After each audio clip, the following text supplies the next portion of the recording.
I was in the Air Force on active duty for 9 years, and I worked in bioenvironmental engineering. One part of that process was to approve chemicals, hazardous materials. You know, what are you using? Why do you need it? Where's it being used? And tracking that disposal. After it being brought to my attention about chemtrails or geoengineering, I used to think it was crazy. It actually was disrespectful to my line of work, because here we are trying to prevent environmental aspects and impacts and not have anybody get sick from our operations. But in an attempt to debunk, it changed my life. I started noticing things. I started noticing large quantities on the system where I would approve chemicals that did not have a manufacturer name, wasn't tied to a building. When I started asking questions, I slowly became demonized. A couple years passed after that when I asked again and people realized I was kind of being more vocal about it on social media.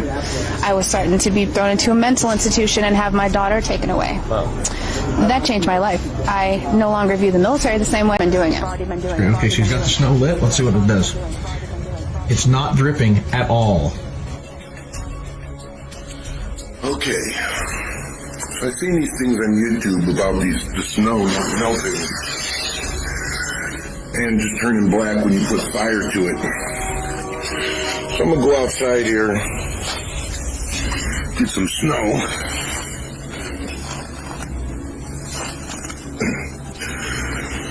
Get some snow.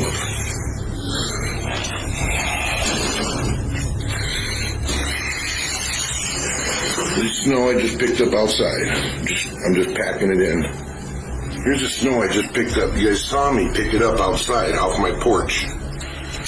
Check this out.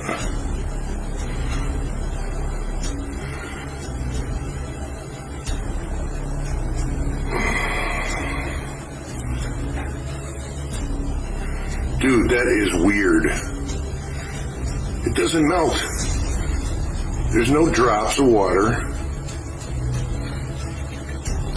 That is weird.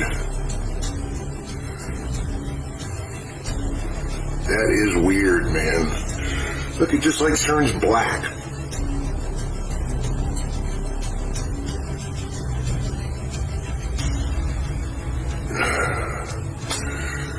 You guys haven't seen one drip.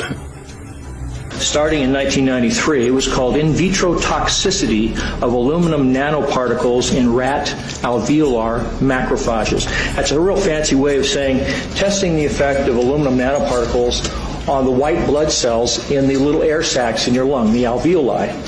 And what they found in this 8-year study was that these particles, when you're exposed to them long enough, it suppresses the ability of your white blood cells to defend you from airborne infections coming into your lungs. So it suppresses your immune system.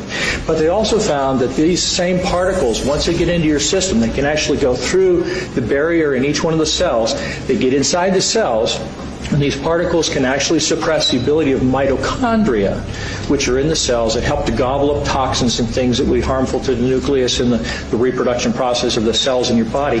These processes are suppressed, and so essentially by breathing this material in, your immune system is dramatically suppressed. They said, we're going to control the weather by the year 2025. I asked them, what are they doing, spraying these chemicals on the public? I said, there's a violation of United States Code 50 USC 1520, which prohibits the American government from experimenting on the U.S. citizens with chemical agents. I said that law also requires who's ever experimenting, when the federal government does it, that they have to report to Congress within 30 days. They wrote back, they said they don't know what I'm talking about. We have enough evidence that there's this spraying going all over the place. We were warned about the takeover of our freedoms by the military. Today, all that shit. Look at this. Look at this. Look at this.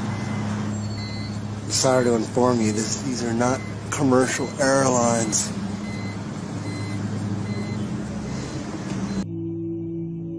Contrails and chemtrails are different. Contrails dissipate within 30 seconds.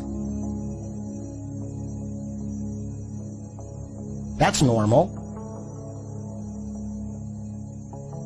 But chemtrails, when there's metallic particles in them, they stay over your head in the sky all day and spread out and completely cover a perfectly clear day. It happens all the time, right above you, but people are just driving, it's right above you.